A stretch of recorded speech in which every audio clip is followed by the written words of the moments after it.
सरकारी आंकड़ों में शहीद कार सेवकों की संख्या सिर्फ 5 बताई गई है, लेकिन मृतकों की संख्या इससे कहीं अधिक थी।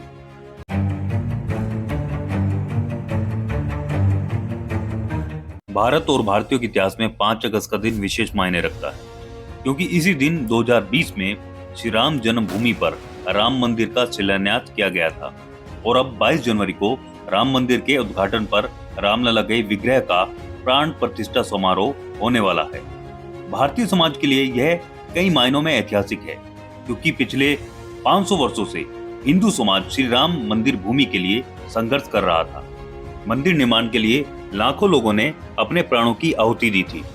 श्री राम जन्मभूमि के लिए हिंदू समाज के 550 साल के सतत संघर्ष की वीर गाथा को हम 20 बिंदुओं में समझने का प्रयास करेंगे।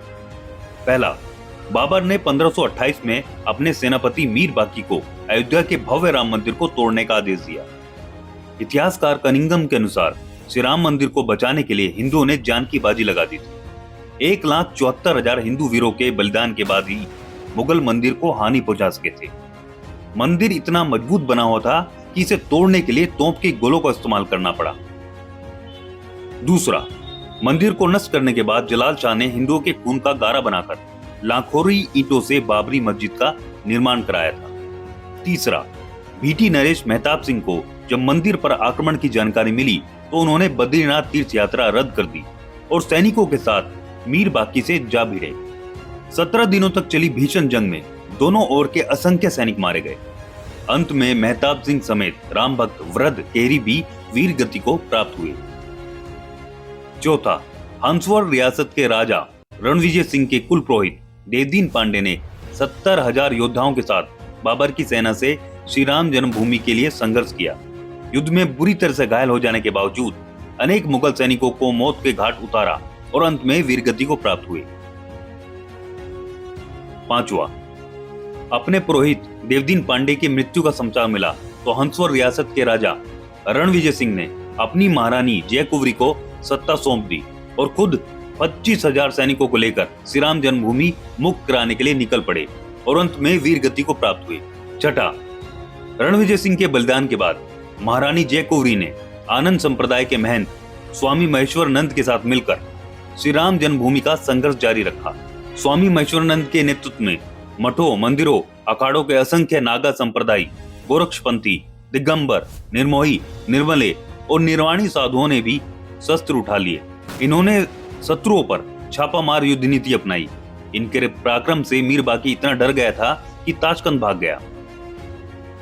सातवां, हुमायूं के काल में भी महारानी जयकुवरी और स्वामी महेश्वरानंद लगातार संघर्ष करते रहे। इन्हें 10वें युद्ध में सफलता मिली। श्री राम जन्मभूमि 2-3 सालों तक मुगलों से मुक्त रही। बाद में दोनों योद्धा मुगलों की विशाल सेना से लड़ते हुए वीर गति को प्राप्त हुए। आठवां, अकबर के समय कोयम्बतूर से आए रामानुज संप्रदाय के स्वामी बलराम आचार्य ने श्री राम जन्मभूमि को मुक्त कराने के लिए 20 युद्ध लड़े। बाद में बीरबल और टोडरमल की सलाह पर अकबर ने वहां एक छोटा मंदिर बनाने की अनुमति दे दी।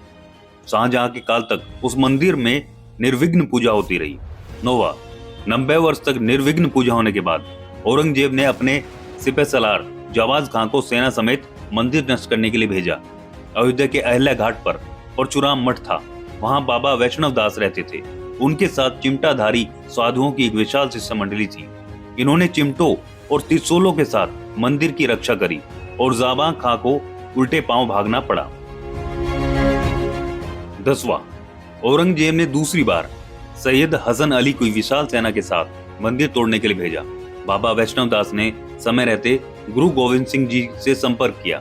वे सेना समेत मंदिर की रक्षा के लिए अयोध्या पहुंच गए। उन्होंने साधु सेना के साथ मिलकर मुगल सेना को धूल चटा दी। हसन अली शहादतगंज के मोर्चे पर मारा गया। 11वां, 1664 में औरंगजेब ने फिर एक विशाल सेना मंदिर तोड़ने के लिए भेजी, लेकिन तब तक गुरु गोविंद सिंह भी लौट चुके थे। मुगल सेना ने चबूतरे पर बने छोटे मंदिर को तोड़कर खड्डा बना दिया, लेकिन श्रद्धालु वहीं आकर पूजा करते रहे। 12वां, अमेठी के राजा गुरदत्त सिंह और पीपरा के राजकुमार सिंह ने नवाब शहादत अली से श्री राम मंदिर के लिए संघर्ष जारी रखा।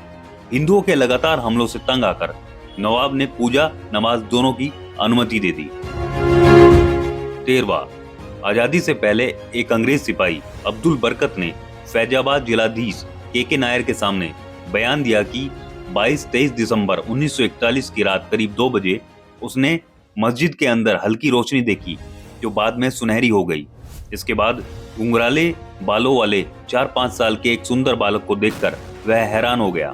थोड़ी देर बाद देखता है कि मुख्य द्वार का ताला टूटा हुआ है और मस्जिद में हिंदुओं की भीड़ एक सिंहासन पर मूर्ति रखकर पूजा कर रही है। 14 राम मंदिर आंदोलन के दौरान मुलायम सिंह यादव ने कहा था कि विवादित ढांचे पर परिंदा भी पर नहीं मार सकता। 30,000 से ज्यादा सुरक्षाकर्मी अयोध्या में तैनात कर दिए गए, लेकिन कोलकाता के कोठारी बंधुओं ने मुलायम सिंह के दावे की हवा निकाल दी। 23 साल के राजकुमार कोठारी और 20 साल के शरद कोठारी राम मंदिर के प्रति इतने समर्पित थे कि 200 किलोमीटर का रास्ता उन्होंने पैदल ही तय किया था, क्योंकि अयोध्या पहुंचने वाले सभी साधन रोक दिए गए थे। 30 अक्टूबर 1990 को विवादित ढांचे पर सबसे पहले चढ़ने वाला युवक शरद कोठारी था। फिर बड़ा भाई राम कुमार कोठारी भी ढांचे पर चढ़ गया और भगवा ध्वज लहरा दिया। 15 30 अक्टूबर 1990 को विवादित ढांचे से सीआरपीएफ के जवानों ने दोनों भाइयों को पीटकर खदेड़ दिया, लेकिन इसी बीच पुलिस कर्मियों ने कार सेवकों पर फायरिंग शुरू कर दी। फायरिंग से बचने के लिए दोनों भाई लाल कोठी वाली गली में छिप गए। दोनों भाइयों को पुलिस कर्मियों ने बाहर निकालकर बेरहमी से गोली मारकर हत्या कर दी। सरकारी आंकड़ों में शहीद कार सेवकों की संख्या सिर्फ 5 बताई गई है, लेकिन मृतकों की संख्या इससे कहीं अधिक थी। 16 श्री राम मंदिर के पक्ष में सुप्रीम कोर्ट का फैसला आने के बाद अयोध्या व आसपास के 105 गांवों के सूर्यवंशी क्षत्रिय परिवारों ने 500 साल बाद सिर पर पगड़ी और पैरों में चमड़े के जूते पहनकर अपने प्रण को पूरा किया। दरअसल इनके पूर्वजों ने 16वीं सदी में मंदिर को बचाने के लिए मुगलों से युद्ध लड़ा था, लेकिन वे युद्ध हार गए थे। बता दें कि ठाकुर गज सिंह के नेतृत्व में मुगलों से जंग हुई थी। इस जंग में ठाकुर गज सिंह हार गए थे। हारने के बाद गज सिंह ने श्री राम मंदिर जन्मभूमि पर कब्जा होने तक पगड़ी व जूते न पहनने की प्रतिज्ञा ली थी। इसी प्रतिज्ञा का पालन उनकी आने वाली पीढ़ियों ने भी किया। 17 श्री राम मंदिर जन्मभूमि के लिए हिंदू समाज ने 78 धर्मयुद्ध लड़े, जिनमें 3,50,000 से ज्यादा हिंदू वीरों ने अपने प्राणों की आहुति दी थी।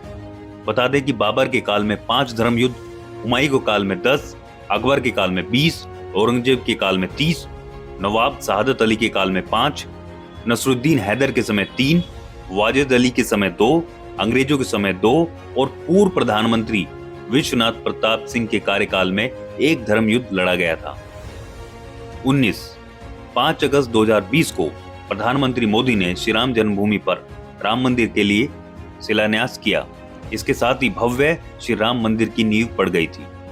20 500 साल तक हिंदू समाज के सतत संघर्ष के बाद अयोध्या में भव्य राम मंदिर बन रहा है। मंदिर की ऊंचाई 161 फीट रहेगी। सिर्फ नींव में ही 2 लाख ईंटें लगेगी, जिन पर श्री राम लिखा होगा। सीढ़ियों की लंबाई 16 फीट रहेगी। मंदिर में 5 गुंबद होंगे। पूरा मंदिर 360 पिलर पर टिका होगा। इसमें गर्भगृह, कुदू मंडप, नित्य मंडप और रंग मंडप होगा। अगर आपको हमारी दी हुई जानकारी पसंद आई तो इसे प्लीज शेयर करना मत भूलिएगा और बच्चे तक इन बिंदुओं को पहुंचाने की कृपा करें। अगर आप हमारे YouTube चैनल पर नए हैं तो इसे लाइक, सब्सक्राइब और शेयर करना मत भूलिएगा। साथ ही बेल आइकन को भी दबाएं ताकि आपको हमारी नई वीडियो की नोटिफिकेशन मिलती रहे। अगर आप ये वीडियो Facebook पर देख रहे हैं तो लाइक जरूर करें और ज्यादा से ज्यादा संख्या में शेयर करें।